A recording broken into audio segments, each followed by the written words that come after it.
आगे क्या होने वाला है, जंग कैसी होगी, पाकिस्तान से किस किस मोर्चे पर लड़ाई होगी, कितने दुश्मनों से इंडिया को एक साथ निपटना होगा, ये समझने के लिए सबसे पहले इंडियन आर्मी का ये बयान सुनिए। हमें विश्वास है कि अगली लड़ाई सिर्फ एक डोमेन में नहीं होगी, मल्टी डोमेन ऑपरेशंस होंगे। लड़ाई स्पेस में भी होगी, साइबर में भी होगी, ईडब्ल्यू में भी होगी, इन्फो वॉर में भी होगी।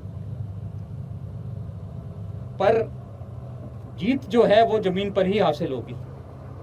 तो ये सारे डोमेन में जो भी हम काम कर रहे हैं वो किसी तरीके से जो हमारी अल्टीमेट जीत है, वो चाहे 71 की जीत हो, चाहे 65 की जीत हो, वो जब तक हम जमीन पर कब्जा नहीं करेंगे वो पाकिस्तान मानेगा नहीं कि हम जीत गए हैं। मई में ऑपरेशन सिंदूर के बाद इंडिया की फौज अब तक छोटे बड़े 20 युद्धाभ्यास कर चुकी है।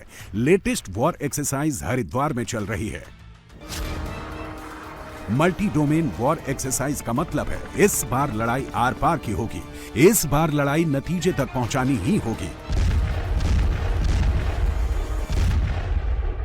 इस बार पाकिस्तान को घर में घुसकर मारना भी होगा और आतंकी मुल्क की दुर्गति दुनिया को दिखानी भी होगी।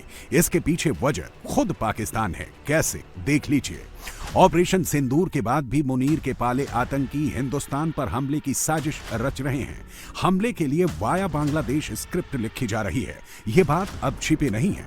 सईद का राइट हैंड बांग्लादेश के अंदर आ गया है। अब बांग्लादेश के अंदर से वो हिंदुस्तान के अंदर आएंगे। लाल किला ब्लास्ट की स्क्रिप्ट एलओसी के पार लिखी गई थी। उमर मुजम्मिल को ऑर्डर भले ही तुर्की से मिल रहा था, लेकिन इस ऑर्डर के पीछे असली हैंडलर पाकिस्तानी था। ये बातें भी खोलकर सामने आ चुकी हैं। लाल किले से लेकर कश्मीर के जंगलों तक तुम्हें घुस के मारेंगे और अल्लाह के फजल करम से इस गुनाहगार के लफ्जों की अल्लाह पाक ने हुर्मत रखी। चंद दिनों बाद हमारी मुसल्लह अफवाज ने, हमारे शाहीनों ने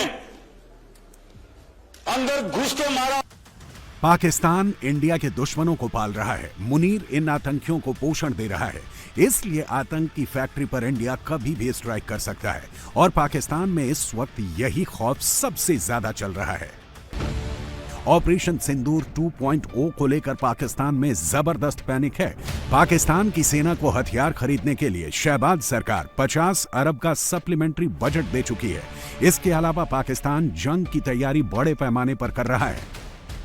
पाकिस्तान चीन से J-35 स्टेल्थ लड़ाकू विमान, 8 हंगोर क्लास पनडुब्बी, KJ-500 airborne early warning and control system खरीद रहा है।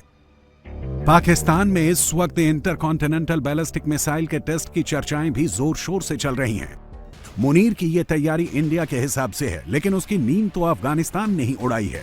बिना किसी फाइटर जेट और मिसाइल के रोजाना तालिबान उसे घर में घुसकर मार रहा है।